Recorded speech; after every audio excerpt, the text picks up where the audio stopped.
Perintah Kawalan Pergerakan Bersyarat di Negeri Sabah sehingga 26 Oktober ini dilakukan bagi mengizinkan atau membenarkan usaha pihak kesihatan KKM untuk melakukan saringan. Dan hasil daripada saringan itu kita dapat saksikan jumlah ataupun rekod baru angka COVID-19 di negara kita ini secara keseluruhan ada kumulatifnya lebih 21,000 kes dengan Sabah merupakan antara penyumbang utama peningkatan kes tersebut. Dan untuk kita memahaminya, kita bersama di Thailand ketika ini adalah Presiden Persatuan Perubatan Malaysia iaitu Profesor Datuk Dr. Subramanian Muniandi. Beliau merupakan Presiden Persatuan Perubatan Malaysia. Prof, kita memahami bahawa dengan jumlah ataupun peningkatan angka COVID-19 ini dan juga cabaran dari segi fasiliti perubatan, peranan NGO dan juga orang ramai terutamanya dalam membantu untuk mengurangkan beban fasiliti kesihatan ini sangat penting dalam usaha kita untuk memastikan bahawa ianya tidak lumpuh dalam usaha kita memerangi COVID-19 ini. Bagaimana pihak di luar sana, NGO dan juga mungkin pegawai-pegawai perubatan boleh membantu bagi memastikan perkara ini tidak berlaku dengan lebih teruk lagi? Okey, persatuan kita pun Persatuan Perubatan Malaysia itu satu NGO saja. Kami telah kumpul wang dan juga ingin sekarang sedang berusaha untuk mendapatkan bantuan, untuk mendapatkan alat-alat bantuan, PPE, pakaian perlindungan diri dan sebagainya untuk mengatasi perkara ini. Selain daripada itu, saya juga jangka semua pegawai perubatan di Sabah yang dalam swasta, pegawai perubatan swasta terpaksa digunakan. Kes-kes yang tidak yang boleh jangkit boleh dihantar pada dia oleh kerajaan, dan kerajaan terpaksa bayar itu private practitioner untuk consultation. Dia boleh balik ke pusat-pusat kesihatan untuk ambil ubat, dan pusat-pusat kesihatan akan dilepas dari beban ini dan dia boleh buat saringan lebih dan kita boleh cepat untuk mengatasi ini. Sekarang dia kata saringan dibuat tapi keputusannya ambil masa lama, dan sekarang masa hujan saya dengar ada banyak banjir lagi. Kereta-kereta pun tidak boleh sampai ke tempat itu dan boleh bawa pesakit balik. So ini saya ingat dia terpaksa gunalah pegawai-pegawai yang ada, dan jangan sentiasa kata kerajaan yang pegawai saja boleh buat. Pegawai swasta pun boleh menjalankan juga.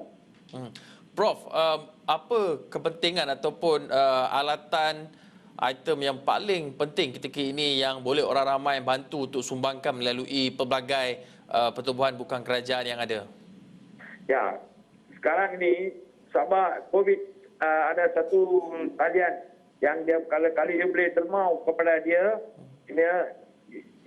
itu pegawai-pegawai yang tahu apa yang perlu boleh dibeli. Satu adalah pernafasan, itu respirator, dan ada itu analyzer, PPE, banyak lagi ada alat-alat yang perlu. Kalau boleh diderma, ada satu akaun yang telah dibuka. Semua orang di luar sana boleh derma, boleh tolong kita punya persatuan dan juga kerajaan untuk mengatasi perkara ini.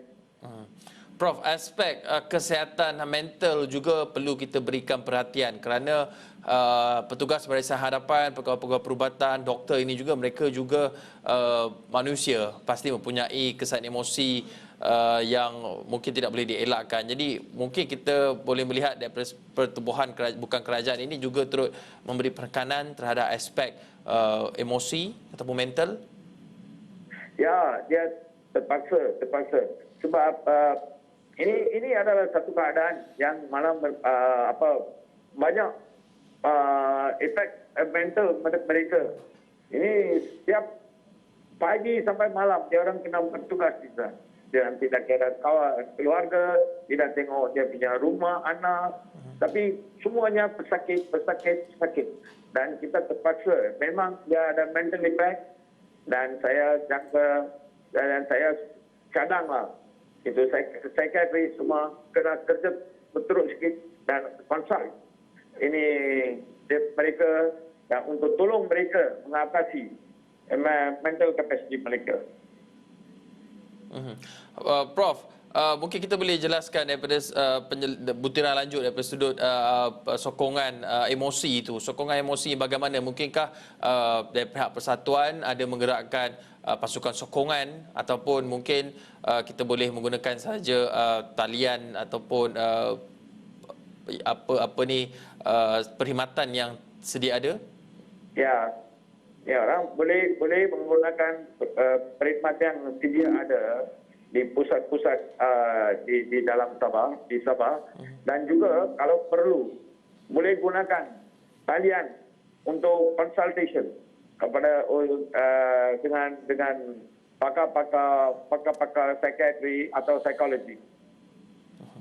Baik, terima kasih Profesor Dato' Dr. Subramaniam Muniandi, Presiden Persatuan Perubatan Malaysia, bercakap mengenai realitinya yang berada di Sabah dan terutamanya terhadap pasukan perubatan dan juga fasiliti kesihatan yang ketika ini menekan keadaannya, ditambah pula dengan laporan kaji cuaca yang menyatakan bahawa hujan lebat berlaku di negeri Sabah ketika ini, dan kita harapkan bahawa semua petugas Barisan Harapan terutamanya di negeri Sabah dapat terus cekal dan tabah melakukan tugas mereka untuk menyaring, dan juga yang paling penting kerjasama daripada masyarakat setempat dan rakyat untuk terus patuh kepada prosedur operasi standard dan juga arahan semasa pihak berkuasa dalam usaha kita untuk mengekang penularan wabak COVID-19.